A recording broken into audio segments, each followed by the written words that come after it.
Maria Sebastião Dante.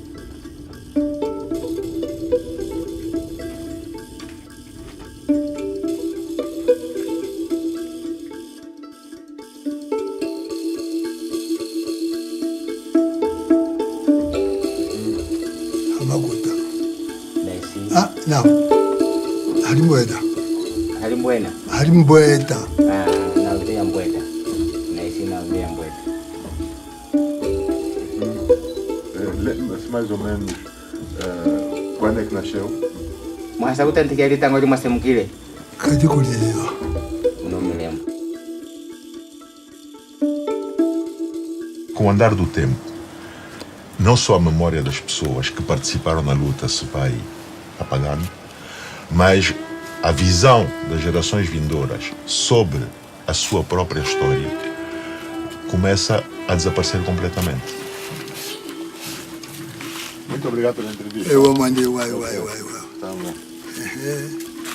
A ideia do projeto surge com a existência da Associação Sueca de Documentação. A perspectiva do início do projeto era justamente podermos conservar a memória filmada de uma grande parte de protagonistas da luta de libertação nacional, cujo tempo de vida já está a desaparecer praticamente. Portanto, era uma corrida contra o relógio. É uma forma de dar voz a pessoas que não aparecem nos documentos. Portanto, penso que isso é uma forma importante de se complementar o trabalho da TD, que era e é sobretudo documentos, papéis, né, fotografias, etc. E aqui temos a voz das pessoas, que é uma coisa diferente. Isso é nos anos 60, não? Realmente, se nós não deixarmos nosso testemunho, se nós não falarmos, como é que vai se formar a história? Como é que vai se confrontar? Aquele falou isto, aquele falou aquilo, aquele falou... Então, vão ver 3, 4 pessoas falaram a mesma coisa. Qual é a lembrança que tem dos primeiros contatos? A ideia do projeto era a recolha do maior número de testemunhos da luta de libertação, de localidades, portanto, importantes ao longo da luta de libertação, isso tanto em Angola como no exterior do país, e juntar esses dados todos para podermos ter um arquivo que pudesse servir para os historiadores e investigadores aprofundarem a história da luta de libertação nacional.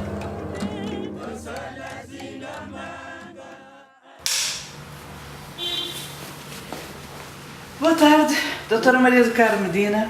Muito obrigada. Muito obrigado eu por estar junto de mim. Foi muito interessante ver que alguns desses mais velhos manifestaram uma grande abertura a participar e a dar o seu testemunho, porque tinham a noção da urgência de falar.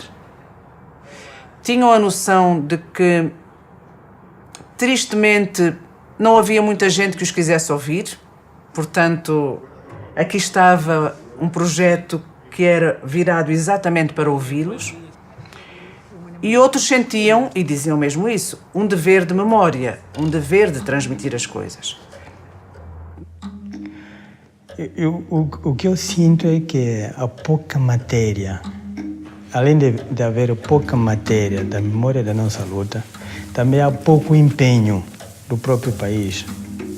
Por isso que não há memória da nossa luta na sociedade angolana. Quer dizer, a sociedade angolana desconhece. Aqui era a recartação de armamentos. Aqui. Há 15 anos atrás, provavelmente não teríamos tido o resultado que tivemos agora. As pessoas estariam muito mais fechadas, muito mais desconfiadas. A situação que nós vivemos, a situação política que vive Angola atualmente, ajuda a que haja uma maior abertura. É um projeto que insiste na abrangência. É uma palavra-chave desse projeto, a abrangência. O que quer dizer que quer ouvir e quer registar vozes de vários meios, de várias origens, de várias filiações partidárias ou religiosas, e isso também lhe dá uma dimensão interessante e uma dimensão importante. Não é um projeto limitado a um certo grupo de pessoas É um projeto muito abrangente. Lá em São Nicolau, como é que era a relação entre os diferentes movimentos? Bom, nós quando estávamos lá, praticamente, graças a Deus, os 3 movimentos, todos tínhamos a mesma relação, boa relação. Não se dizia que este é do MPLA, este é da UNIT, porque a nossa causa era comum. Além disso, tem tido desde o princípio uma preocupação de devolução à sociedade daquilo que recolhe. A ideia é não só constituir o arquivo, como devolver à sociedade informação, as opiniões dos outros, os testemunhos. E isso, nesse aspecto, acho que também se distingue de alguns outros projetos.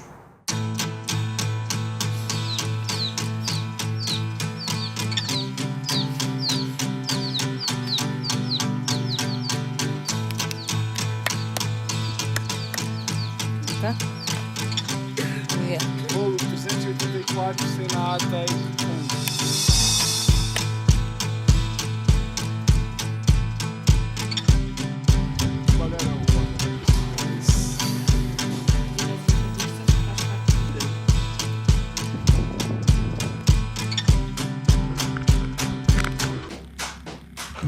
Não sou de cinema, nem um pouco mais ou menos. Eu via, era uma maquinazita de filmar, um gravador, 1 ou 2 pessoas. Quando apareceu o Jorge e o Fradique, mudou completamente, né?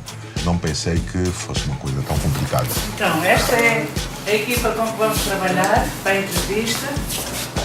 O Jorge, o Mário, a Camille. Boa tarde. Bom, eu tinha participado com o Mário numa curta-metragem e o Paulo soube disso e contactou-nos a perguntar como é que ele poderia desenvolver um projeto deste tipo. Dissemos que não só queríamos dar umas dicas, mas como gostaríamos de participar, que era algo que teríamos interesse, e a partir daí começamos a fazer pouco a pouco e a construindo o projeto. O projeto tinha 2 objetivos: ter um arquivo audiovisual de todas as pessoas que a gente entrevistou e que participaram na luta de libertação, e o outro é ter um documentário sobre o mesmo tema para servir de exemplo do que é que se pode fazer com esse arquivo audiovisual. Havia bastante entusiasmo, mas ao mesmo tempo havia muito desconhecimento. Estávamos a inventar muitas coisas sem ainda termos feito, mas a verdade é que as coisas depois foram ganhando vida e acho que o meu entusiasmo maior era realmente beber esse conhecimento todo sobre um período que eu desconhecia. Eu, na altura que o projeto começou, já tinha algum interesse, mas muita ignorância. Não sabia praticamente nada sobre como é que foi todo o processo para a independência. E vim de férias para 2 semanas, soube do projeto e decidi ficar. Principalmente porque achei que era uma oportunidade que eu não podia perder, de poder conhecer a história, de poder estar envolvida num projeto feito por angolanos para angolanos. Falta um bocadinho de trabalho para eles entenderem as dificuldades que a nossa geração passou. Talvez falte diálogo, talvez falte... Há qualquer coisa que eu vejo que falta, porque só quem viveu as atrocidades do colonialismo português tem mais ou menos noção de que o colonialismo tinha que cair. A investigação começou há muito tempo. Não só em várias bibliografia já publicada, como nos documentos que existem. Como também já tínhamos feito um levantamento de alguns dos protagonistas que era necessário entrevistar. E em função disso que vai depois surgir a ideia, bom, agora é preciso implementar essa ideia, né? E daí depois então começa a surgir como. Tivemos 6 meses de planificação antes de começar a recolha. E isso implicou compra de equipamento audiovisual, definição dos trajetos, definição da metodologia de trabalho, definição do momento em que vamos fazer as viagens e onde é que nos vamos focar, quais os critérios de pessoas que queremos entrevistar.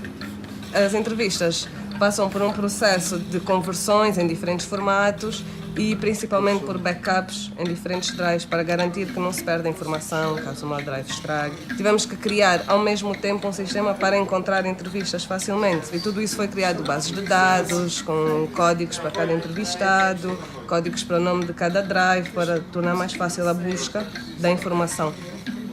As entrevistas todas que são feitas não em viagem, ou seja, na TD ou em Luanda, a equipa normalmente é eu, Jorge Cohen e Camille Lara, né? A Camille na parte das filmagens, comigo, que normalmente são 2 câmaras, e o Jorge a gravar som.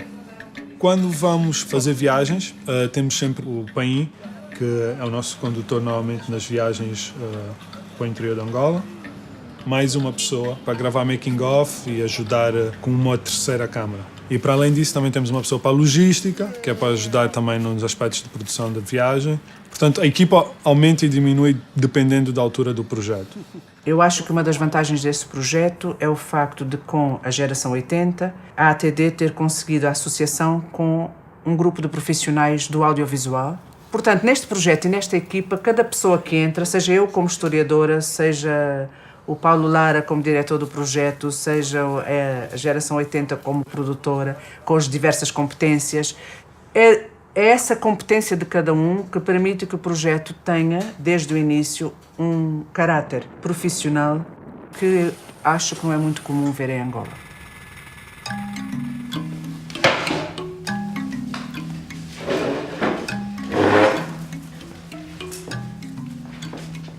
Vamos só pôr a cadeira um pouco mais para trás. Obrigado. Pode sentar.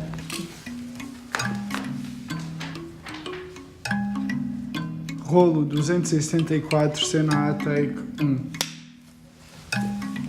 Olá, Casa. Muito obrigado por dar essa oportunidade. Sim. Vou pedir para dizer o seu nome completo, a data de nascimento e o local onde nasceu. Eu sou Avelino Macavula Pacassa. Tivemos formas diferentes da realização das entrevistas. Uma era, quando conhecíamos a biografia da pessoa, era fácil porque sabíamos qual era o trajeto, onde é que ele esteve dentro, no quadro daqueles momentos históricos que nós queríamos aprofundar. Portanto, íamos diretamente ao objetivo da nossa entrevista. Mas muitos dos entrevistados tínhamos que começar por ouvir a sua história de vida e, em função da sua história de vida, aprofundarmos. A pesquisa para cada entrevista era, sobretudo inicialmente, uma pesquisa bastante profunda, a partir da bibliografia que já existia e a partir de conversas anteriores. Era preciso cruzar o máximo de informações para depois preparar uma entrevista que focasse os momentos mais significativos em que cada um teria participado. E depois esse grupo entrou no autocarro. Fomos para o autocarro. Depois da saída da cadeia. Grande parte das entrevistas são feitas em Luanda, mas o facto das entrevistas serem feitas em Luanda não significa que são relacionadas com a luta em Luanda. São pessoas que estiveram em todo o país, mas que, pelo que sabemos e por uma questão de até dimensão e de concentração, acabaram por estar em Luanda. Obrigado. Por isso nós não podíamos fazer um trabalho que se limitasse a uma única província onde houve luta de libertação. Nós tínhamos que ver, portanto, a maior parte das províncias onde houve, de facto, luta. Tínhamos que ser o mais abrangente possível, porque senão não valia a pena fazer esse trabalho. Dentro do projeto fui incumbido a responsabilidade de cuidar da técnica auto, que são as viaturas. Não foi fácil, porque o nosso trabalho era um trabalho de firmeza e profundidade nas comunas e nas aldeias, áreas de difícil acesso.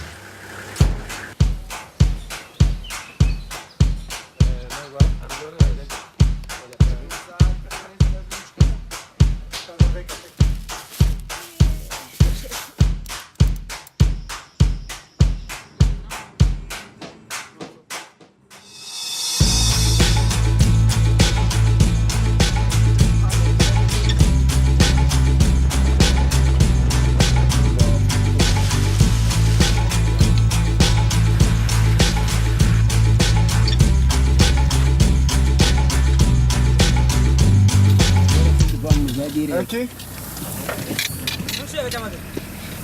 Aqui tá bom. Nós, antes de fazermos uma viagem, tínhamos um pré-contacto com alguém lá que organiza as biografias, identifica as pessoas, localiza os locais e depois permite que, quando chegamos ao terreno, já temos um contacto facilitado.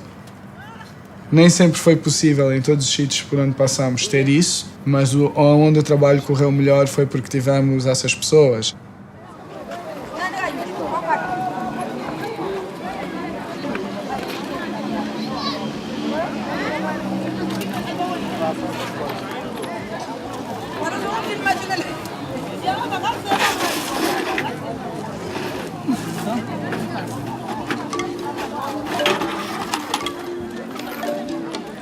A primeira região que queríamos trabalhar foi no Bengo. E decidiu-se trabalharmos no Bengo por uma questão de proximidade com Luanda e nós podermos testar. Podemos testar como é que funcionaria a recolha. Felizmente foi a das viagens que correu melhor. E vamos, portanto, ver como é que está organizada aqui a área com alguns dos combatentes que estiveram aqui durante a luta de libertação. Foi decisivo ter à frente deste projeto o Paulo Lara, filho de combatente e ele próprio participante na luta. Isso facilitou muito o contacto com antigos combatentes. Aqui onde nós estamos é no Albano, que é onde nasceu um Galama. Acho que a questão da forma como cada um reage quando está a dar o seu testemunho é muito variável. Portanto, para algumas pessoas pode ser um alívio, para outras pode ser o reviver de traumas.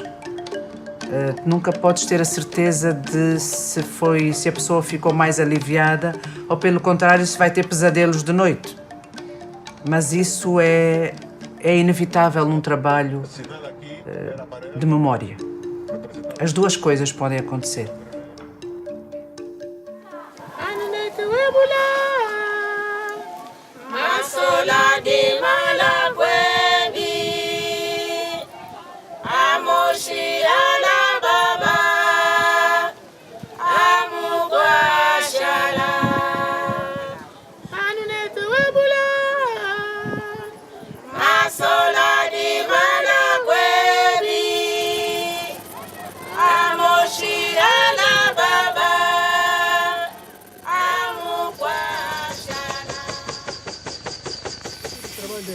Aquela nossa unidade era tudo subterrâneo. Subterrâneo, sim. Então, no dia seguinte, as tropas terrestres começaram a avançar, tropas terrestres portuguesas. Fecharam e quando chegaram ao quartel não encontraram ninguém. A grande surpresa é quando encontraram o túnel. Impressionou-me muito o quartel da primeira região, o Brno, porque nunca pensei em encontrar tanto vestígio. Eu era miúdo e já ouvia falar do Brno, era uma lenda. Ter chegado lá com combatentes daquela altura e encontrar aqueles vestidos todos aí sim, foi impressionante e muito emocionante. A base de Brno foi criada com a chegada do destacamento de Cienfuegos, em 1966. E 2 anos depois foi abandonada durante uma grande operação das Forças Armadas Portuguesas. E é um dever do país que este lugar seja protegido, preservado e que sirva tanto do ponto de vista histórico como pedagógico. Os meus filhos têm que ver isso, pelo menos, têm que fazer esforço. Puxa, porque não acredito que voltaria a ver isso. Não acredito que voltaria a ver isso.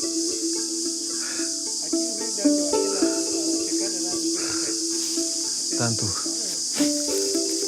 é com bastante alegria e emoção que uma pessoa volta a ver isso. Os outros morreram, os outros vivem. Infelizmente é a guerra.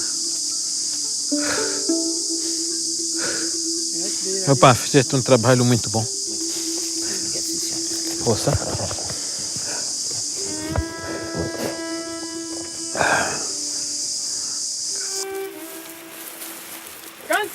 Quando filmamos fora de Luanda, principalmente, em entrevistas de terreno, nós conseguimos e procuramos não só fazer entrevistas às pessoas, mas captar a música de guerrilha, que as pessoas cantavam na altura, E em alguns casos que não foi pedido, foi-nos sugerido pelas pessoas, eles fizeram representações da luta, dos guerrilheiros, de como é que algumas pessoas mostraram como é que se vestiam, como é que eram as armas, como é que faziam a comida, de onde é que iam buscar a comida. E foi sugerida em diferentes sítios ao longo das viagens. O que acontece com os teatros é que são em localidades que normalmente eles não têm registro em vídeo, não têm o registro em áudio. É tudo feito muito na base da oralidade e desses teatros. Eu não acho, por exemplo, que os teatros são feitos só quando a gente está lá. Ou seja, acho que os teatros já foram feitos, se calhar, em outras ocasiões da vida deles ou no seu dia-a-dia, né? Então, vem também de um hábito de se fazer o teatro para se contar a história e as suas próprias memórias. E realmente torna-se interessante quando esse próprio teatro é filmado.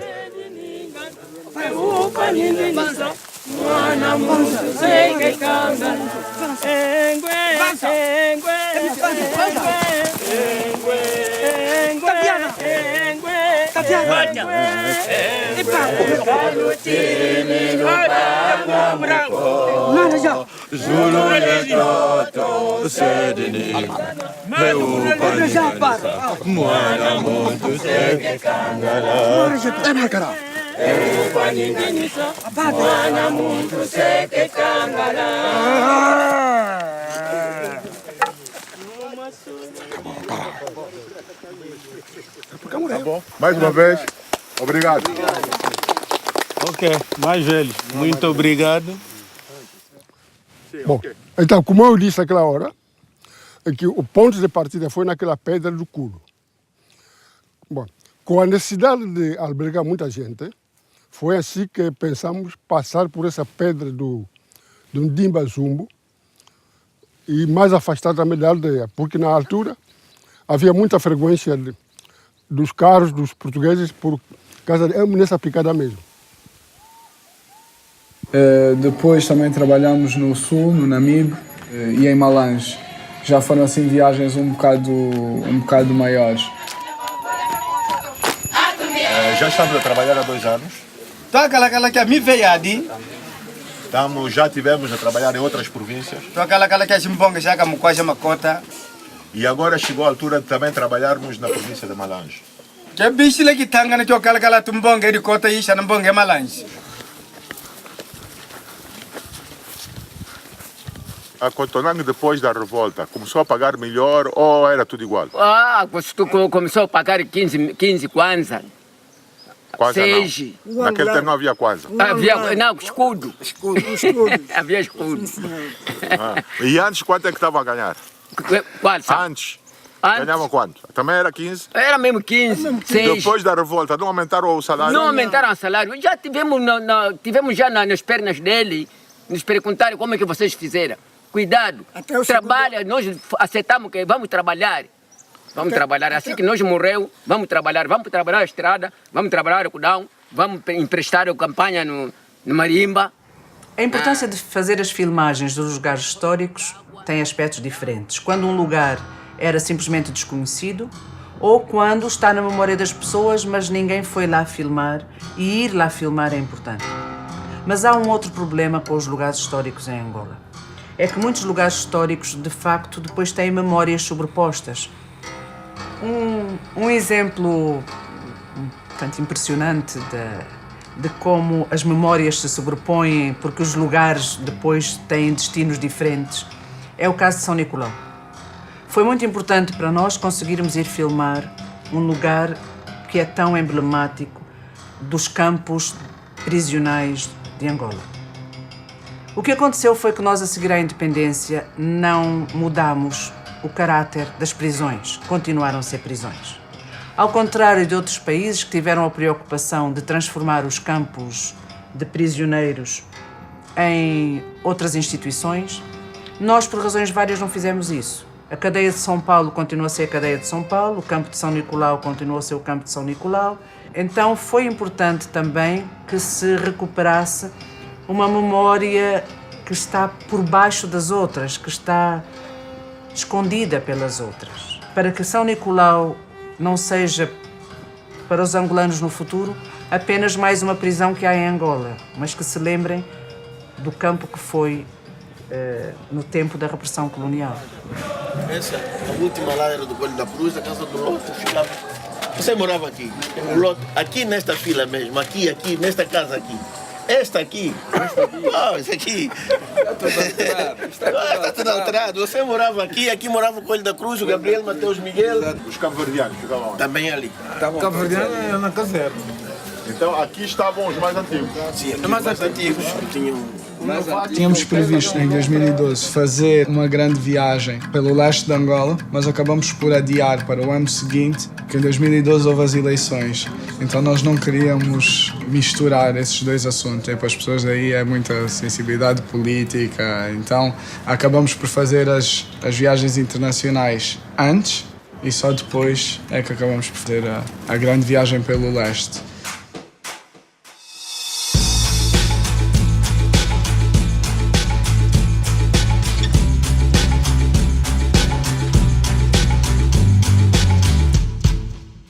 Essa luta pela independência fez-se em muitos outros lugares, com angolanos noutros lugares e com pessoas que não são angolanos, mas que em Angola ou fora de Angola tiveram um papel nessa luta pela independência. Em primeiro lugar, os países que lutaram contra o mesmo colonialismo e ao mesmo tempo que os angolanos.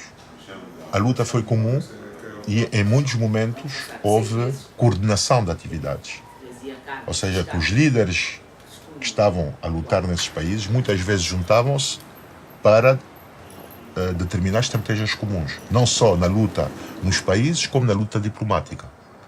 Era fundamental conseguir apanhar essa dimensão internacional e conseguimos, em alguns casos, entrevistas muito especiais e com algumas pessoas que também já desapareceram hoje.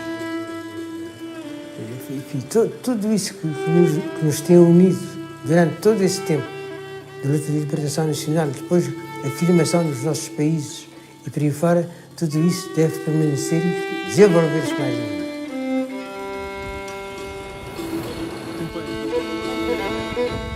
Agora, o que eu quero dizer é o seguinte, que estou convencido que sem assumirmos inteiramente o socialismo, nós não vamos construir a pátria de todos. Por essa grande Canimambo. Foi uma entrevista diferente. Ficamos 4 dias com ele, numa casa perto da praia, e ficávamos sempre o dia todo a entrevistá-lo, e depois da entrevista ficávamos a conviver com ele. Tivemos um acesso super privilegiado, e porque é uma geração que quase já não existe, que morreram, né? Que é a geração fundadora dos movimentos de libertação. Isto não é preciso. Profissão escritor. Alguém pode me importa aqui. Depois só escritor. Depois tens os países que apoiaram. No Ghana há vários locais históricos.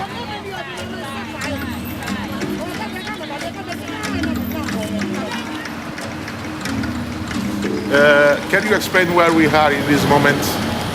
We are at Kukubimli. The landlord, the house owner is one Mr. Alomeme, who is my uncle. And when Roberto wants a place, I rent this place for him. O Benkrumor criou um campo secreto onde havia alguns soviéticos que davam treino militar e é onde um dos movimentos, o MPLA, seguiu o primeiro grupo de guerrilheiros que teve um treino militar no exterior. E que, infelizmente, atualmente não existe mais o local porque fizeram uma barragem de água ao lado e o local foi submergido pela água. When heading towards Mancron, they will stop at a school compound and they will rest for a while and then they board their vehicle.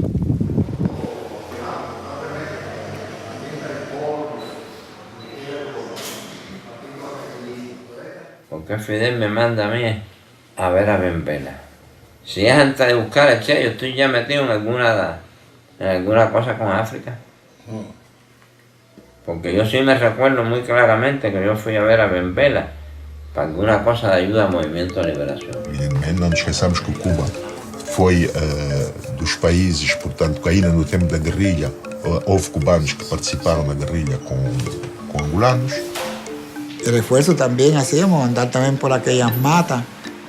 Mira tú, la primera vez que tú sabes lo que es, un árbol de aquello que dos hombres así no lo abrazan y usted mira así para arriba, 100 metros, 50 metros, 60 metros para arriba y aquello se pierde, cerrado así. Outro lugar importante, evidentemente, porque tem parte da história, é Portugal. O que eu vejo que dessa reunião nasceu, quer dizer, a necessidade de aparecer um movimento organizado, não é? Um movimento anticolonialista, que é o MAC. Mas o MAC não se desenvolveu em Paris. O MAC trabalhava, era de facto na Caixa do Império e no Clube Marítimo Africano. Há uns anos vi que dentro de sacos de plástico estava uma série de papéis. Eu fui espreitar e vi que os papéis eram as minhas cartas, as cartas com o carimbo censuradas e cortadas, mas que havia também o meu diário dentro desses sacos. Guardei e há pouco tempo comecei a ver o que é que estava. E confesso que eu próprio fiquei admirado com o que encontrei, porque já não me lembrava de ter tomado nota de tudo aquilo de que tomei nota, com nomes, factos, horas, tudo quanto eu pudesse saber ou soube na altura, eu anotei ali. A transmissão destas vivências é muito importante, sobretudo para as novas gerações, porque nada foi dado. Muitas vezes se pensa que as coisas foram dadas, nada foi dado. Isto custou muito sofrimento, muita prisão, muito exílio, muita morte, muito sangue.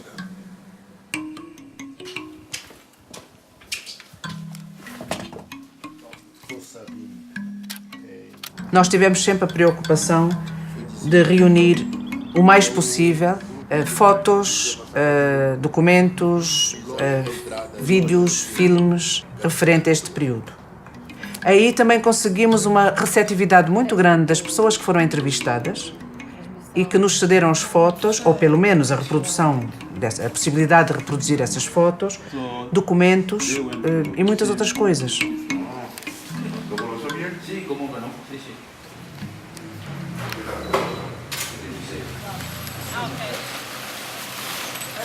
São 2 cenas. 3, 4 anos depois já tínhamos uma experiência muito maior, tanto em termos das pessoas que iriam fazer a viagem como a própria maturidade do projeto. Depois também já tínhamos equipamentos, tanto de filmagem como mecânica e carros preparados. Já havia uma outra condição, outras condições para se fazer uma viagem de 3 meses, 90 dias. Tudo seguido, porque uma vez estando no leste não compensa nem faz sentido voltar para trás. E depois, nesta altura, porque é o mês do cacimbo, não chove e permite que se chegue aos locais pretendidos. Para uma viagem desse tipo, era necessário primeiro uma experiência, haver melhor coordenação entre o grupo, para até saber enquadrar novos elementos que depois vieram a enriquecer a equipa do projeto. Eu já conheci o projeto realmente. O Jorge falou comigo, perguntou-me, e principalmente porque a zona por onde iam estar foram as zonas onde o meu pai esteve. Então, para mim, criou uma grande curiosidade de passar pelos mesmos sítios onde ele esteve. Esta viagem foi muito diferente da minha vida. Nunca fiz uma viagem idêntica de 90 dias, porque aprendi, mesmo em termos políticos, aprendi a ouvir também. Aprendi mais a ouvir do que falar. Conseguimos nos juntar e fazermos uma equipa com coesão. Saberíamos que iríamos encontrar dificuldades no terreno, mas que tínhamos que conseguir. Nós nos ajudávamos. Nem todo mundo se agarrava só a uma só função. Alô, não aproxime muito a nós.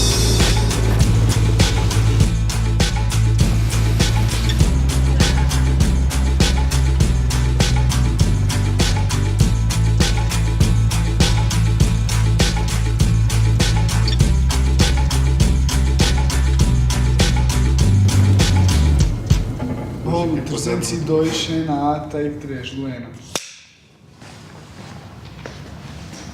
Ok, portanto estávamos a falar que os povos retiraram-se da comuna, do Mulher para as matas. E estamos em 1967.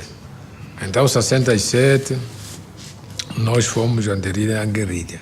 Tivemos o apoio dos antigos combatentes, muitas vezes a gente dava-lhes alguns nomes, eles estabeleciam contacto com essa pessoa.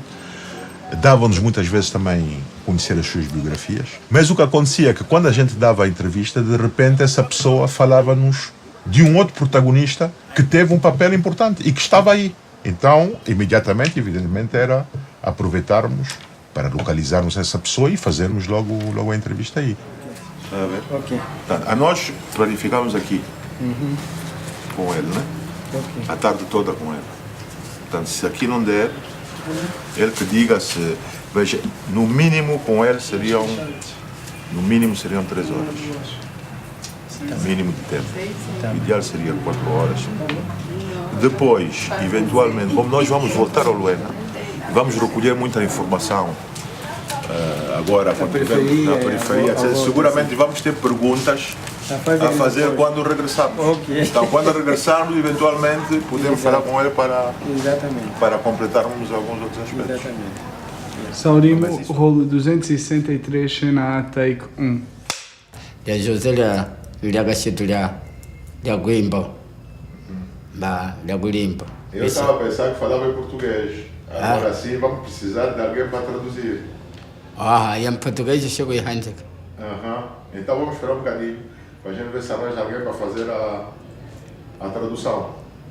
Quando tínhamos outras línguas, utilizávamos um tradutor. Obviamente que passas até um intermediário, dificulta o acesso direto. Je suis yanga gandika usula yeswetwa je suis maya jornalista wayile Capiaça. Até quando foi o jornalista Capiaça, o antigo? Era muito tarde, ela já estava lá. O filme nego soviético. Saindo soviético.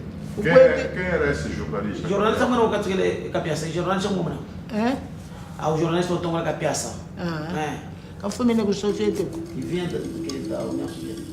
Quando se entrevista pessoas, fundamentalmente pessoas do interior do país, em português, nem sempre aquilo que eles exprimem em português coincide com aquilo que eles gostariam de exprimir.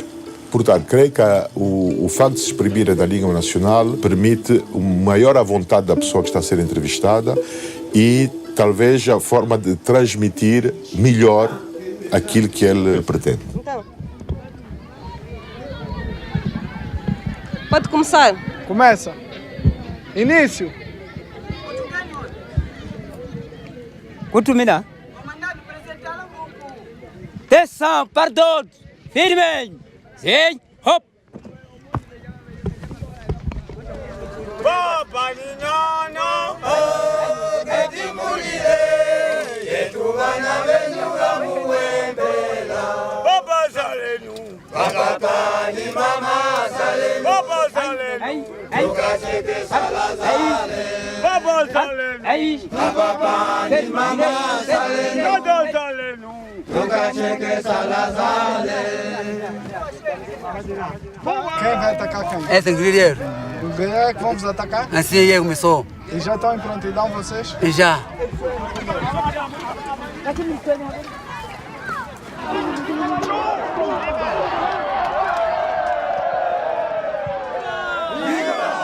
Angola! Viva!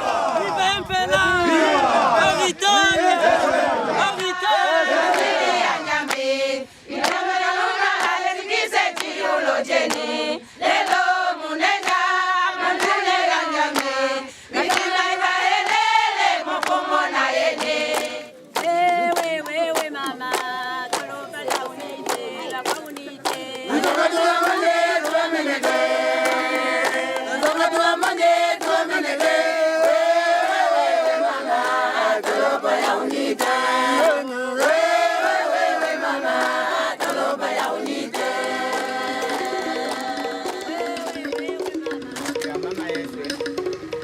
Uma das coisas que nós decidimos logo no início era fazer um filme para mostrar em diferentes zonas onde fôssemos.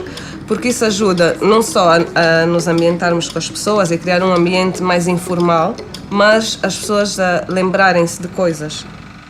Em qualquer luta, ser mulher, essa luta não avança. Porque a mulher é que traz tudo. Põe a mandioca na água, para tirar na água. Mas depois aquilo acabou por criar também um ambiente em que as pessoas podiam falar. Nós mostrávamos fotografias, as pessoas lembram-se porque não estão, né, sentadas com luzes, etc. Estão num ambiente mais informal e falam sobre outras coisas. Quem foi o Samuel Mbuela para o Níger naquela altura? Foi o Samuel Mbuela naquela altura, era comandante da primeira companhia, estando nesse local da tristeza, onde o nosso companheiro com quem vivemos nos deixou, pronto, é lamentações.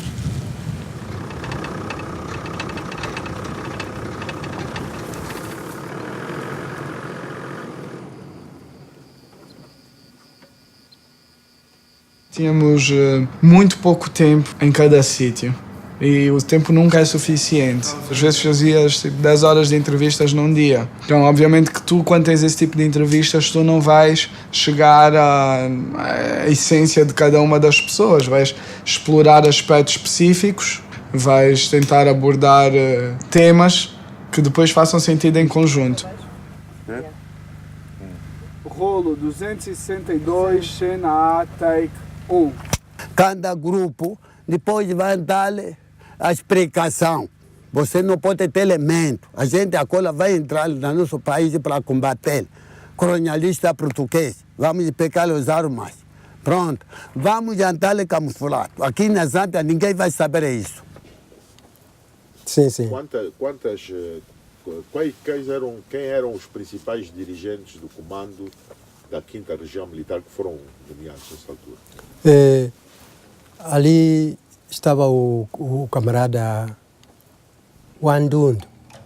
Não se pode falar da luta no leste do país sem falarmos da Zâmbia. A luta no leste do país inicia depois da independência da Zâmbia. E por isso sempre foi nossa preocupação, do quadro deste projeto, podermos fazer essa deslocação à Zâmbia. We agreed would set up positions for training freedom fighters on Tanganyika soil.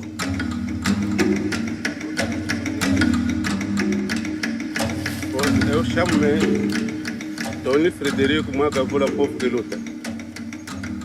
Esse campo era nosso campo de trânsito. As nossas coisas vinham do Dassam, do Porto do Dassam, vinham até aqui.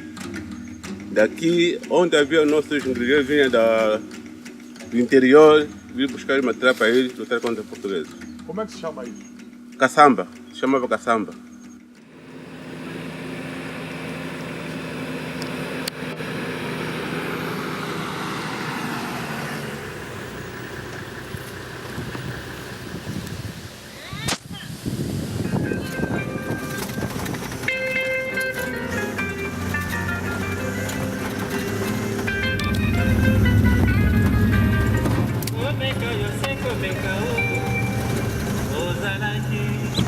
Tem que tomar esses ferros, tem que deitar. Dá umas porradas para frente esses tubos, senão vamos ter problema dos pneus. Deitar os gajos conforme está estes. Está aí. Filmam aí.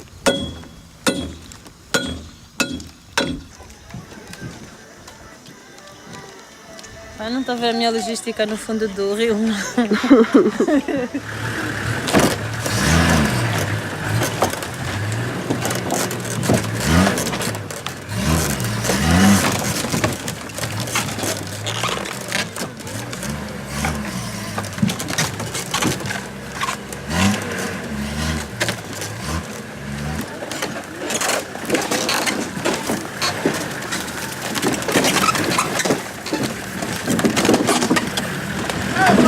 Do grande percurso que nós fizemos dos 90 dias, a nível dos carros, nós já prevíamos estas situações, piores até, mas conseguimos superar todas as calamidades que apareceram da parte mecânica.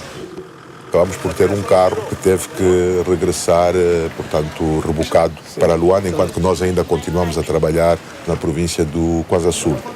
A 35 quilômetros do Alcunga, o Morro do Tongo. Não é? Aí onde estavam, o sul-africano tinha o seu forte, que tinham ocupado o Morro do Tongo, não é? Chegaram aí antes das forças cubanas e as nossas forças não conseguiram conter a ofensiva deles, né? Então, é claro, foi preciso destruir a ponte do Rinha, que também já tivemos a oportunidade de ver, Um aspecto interessante de observar, porque em relação à maior parte das filmagens eu fui observadora, não fui participante, foi o empenho da equipa toda no trabalho. Eu lembro-me, por exemplo, da viagem de 3 meses que eles fizeram nas regiões do leste e centro de Angola. E a forma como todos reagiram muito bem a esse tipo de trabalho me parece uma questão importante. Acho que toda esta equipa de urbanos que se viu em montanhas e chanas e a atravessar rios de canoa e outras coisas, certamente foi uma experiência exigente do ponto de vista físico e que com certeza lhes trouxe também alguma satisfação. A partir de janeiro de 2013, depois de 4 anos do projeto Trilhos, tanto eu como o Jorge achamos que era hora de começar a focar as nossas energias para começar a conceber e a preparar o documentário. Eu e a São Neto começamos a focar na produção do documentário. A opção pelo documentário faz parte da obrigação de devolver, de certa forma, à sociedade angolana aquilo que dela estamos a retirar. É preciso que este trabalho sirva para alguma coisa. E por muito importante que seja um arquivo para o futuro, nós queremos que este trabalho sirva para alguma coisa agora, no presente. Se realmente só com os testemunhos e as imagens que a gente já pôs, já se consegue perceber qual é a ideia que a gente quer passar do documentário, né? E, portanto, o que vai efetivamente marcar para todos nós mais do que os arquivos será, de facto, o documentário. Esse será o marco do projeto. E por isso, aquela ideia inicial do documentário, quando eu comecei a pensar nisso, em 2009, mudou completamente. Sobretudo do convívio, portanto, com a geração 80, né? Tivemos uma grande vantagem é que estarmos a partir de um projeto já existente, em que já tínhamos uma equipa formada, o que permitiu produzirmos este documentário. Agora, se enquanto estivemos a falar do projeto, podemos dizer que esta equipa base fez praticamente o projeto todo, para o documentário não, porque há serviços específicos que nós não conseguimos encontrar em Angola. Foi dessa forma que acabamos por trabalhar com a The Features, uma empresa bastante pequena também, mas muito, muito empenhados. Obviamente que esse documentário iria assentar nessa recolha que nós teríamos feito. E quando se começa a decidir mais concretamente o que é que vai ser o documentário, não queríamos fazer uma série, mas sim um filme de 2 horas, e sabendo que tínhamos 1000 horas de entrevista a 700 pessoas, a primeira coisa que se percebe é que a maior parte das coisas vão ficar de fora, porque tu não vais conseguir pôr tudo, nem todas as pessoas, no documentário. E fazer essa seleção, eu acho que é das coisas mais difíceis. Eu acho que o Mário, a São e o Paulo tiveram um papel muito importante nessa seleção do que é que fica e o que é que sai. E eu acho que essa é a parte mais difícil quando tu tens um arquivo tão grande. Mas eu acho que aqui doeu mais cortar assuntos do filme. A nós todos, estás a ver? Porque cortar as narrações, quando já é possível fazer o diálogo com a imagem, não é grande dor. A dor foi, isto não pode entrar, aquilo é demais, aquilo é muita informação. Isso é a versão deles. É muita informação, corta. A historiadora quer pôr sempre informação, nós queremos pôr momentos mais poéticos. Exato. Se calhar não se vai entender, se tu cortas, depois não se vai entender, né? Nós definimos para este documentário claramente um público-alvo de uma geração que já nasceu depois da independência, que não conheceu o sistema colonial e que tem pouca informação sobre aquele passado. Então eu julgo que este documentário terá essa enorme importância. Por acaso fomos um bocado ambiciosos, né? Porque dentro da luta de libertação existem vários temas, mas nós achamos que era importante ser um documentário mais abrangente, mais geral, que fosse um documentário que fosse um início de conversa. Ou seja, não íamos aprofundar um tema específico, mas íamos falar em geral sobre a luta de libertação nacional, que revelasse que essa luta não foi uma luta só por uma geração, mas várias gerações estiveram na luta, e que esta era a memória deles.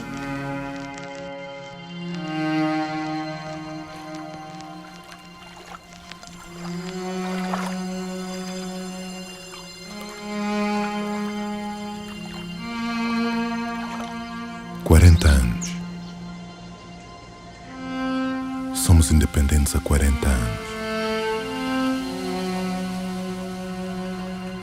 O que é que isso representa hoje para nós?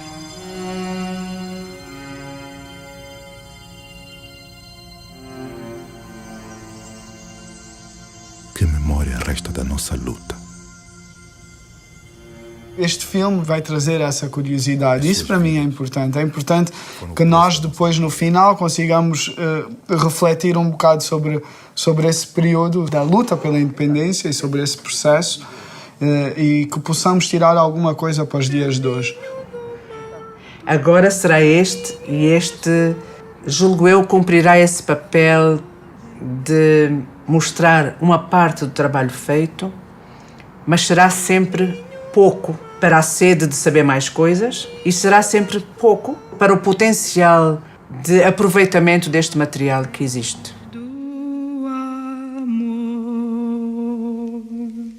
Eu gostaria que depois da data oficial do projeto acabar e as pessoas depois terem acesso ao projeto e terem visto o filme, que aparecesse mais gente que participou e que queira partilhar o seu testemunho e que o projeto não vire só uma coisa com um fim, que continue, que seja uma casa onde tu venhas e dês o teu testemunho, se ainda estiveres vivo e participaste. Portanto, a primeira tarefa da ATD, antes de pôr a público, é garantir que esse material não se perca. Temos que garantir que o armazenamento seja feito nas condições necessárias. Portanto, tudo isso resume-se em poucas palavras, mas na prática é muita coisa. Sobretudo porque implica recursos humanos e dinheiro, e que são duas coisas que a ATD tem dificuldade. Mas, sem dúvida, que o nosso objetivo principal é pôr isso a público. Mas as expectativas de um projeto de recolha são, obviamente, para mim, são sempre as de conseguir constituir um arquivo que chegue mais longe do que nós vamos chegar. Toda a gente morre, toda a gente desaparece. Se tu conseguires constituir um arquivo de memória, um arquivo de testemunhos, e isso puder passar para as gerações seguintes, essa é a grande expectativa que eu tenho com um trabalho destes ou com qualquer trabalho deste tipo. O que eu não esperava é que conseguíssemos chegar tão longe, em termos da quantidade, da diversidade e da qualidade das entrevistas. Essa foi a muito boa surpresa deste projeto. E para mim é bem-vindo esse projeto. Oxalá que esse projeto estende do norte para o sul e do leste, para que amanhã haja o historiador pode fazer a sua história.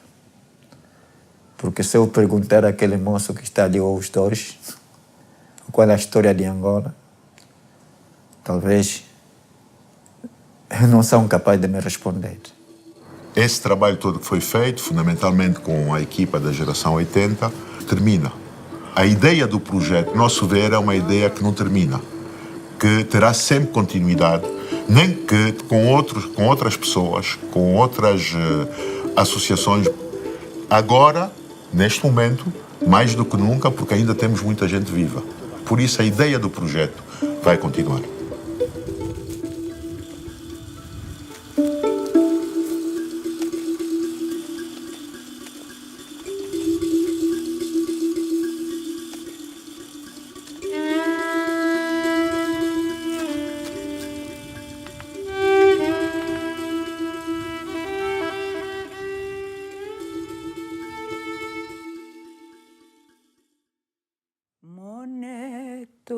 Kasule wa mutumisa ku Santomé. Moneto wa kasule wa mutumisa ku Santomé.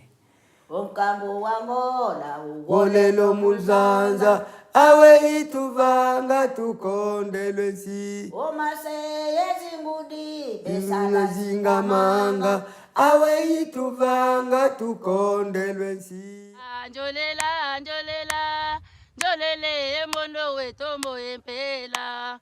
Moye mishkada mongoya mongu kayo kawame povu ese ya sala iya makangwa mbolola tatani mama hasala. Mukaya kuli kuhona kate unita mukaya kuli mwilu mwa musuku hashi hihakala unita nakashinga kose mukaya kuli Vela Yesu ludiamvuvami yo wene ukondwa ngelilu kansira wenyu inantembo wa kewakani nimonekako. Kingila kodingi yo kwa yongole, pangi kana kudita tango, pangi kana kudita tango, nzambi wandala kudilongola. Pangi kingila kodingi yo kwa yongola, pangi kana kudita tango, pangi kana kudita tango.